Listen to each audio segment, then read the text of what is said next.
Hi guys! Excited na ba kayo sa DSPC 2025? Grabe, Kira. DSPC season na naman. Panahon na ng walang tulog, walang kain, pero may headline. Oo nga, pero aminin mo Harold, kahit nakakapagod, iba pa rin yung thrill ng DSPC. Lalo na pag narinig mo yung magic words na and the winner is tananana. Pero hindi ikaw. Pero seryoso, kahit hindi ka manalo, yung experience, priceless yan. San ka pa makakakita ng mga writers, broadcasters, at layout artists na sabay-sabay nagpapanik pero nakasmile pa rin sa picture? True! Parang beauty pageant with paper and pens. How about world peace? No po, feature writer po ako.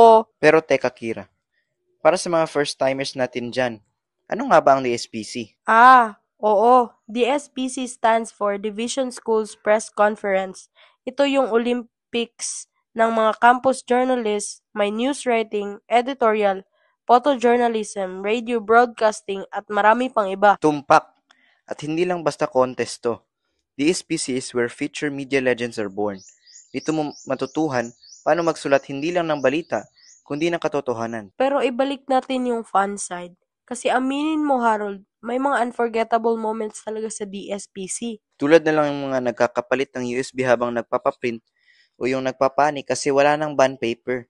Tapos may isang hero na sumisigaw, may extra ako! At syempre, yung mga interview moments.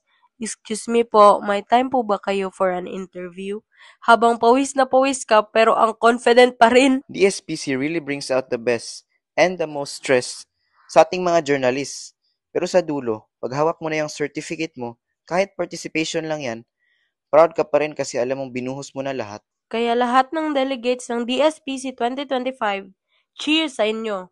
Sulitin nyo yung bawat kwento, bawat tawanan, at bawat letra na isusulat ninyo. Tandaan, hindi lang ito tungkol sa panalo, kundi sa pagiging boses na katotohanan. Aba, seryoso ka na dyan ha? Oo naman, kailangan medyo professional tayo minsan. At yun na muna sa ngayon. Ako si Kira. At ako naman, si Harold. At ito ang Toklasan.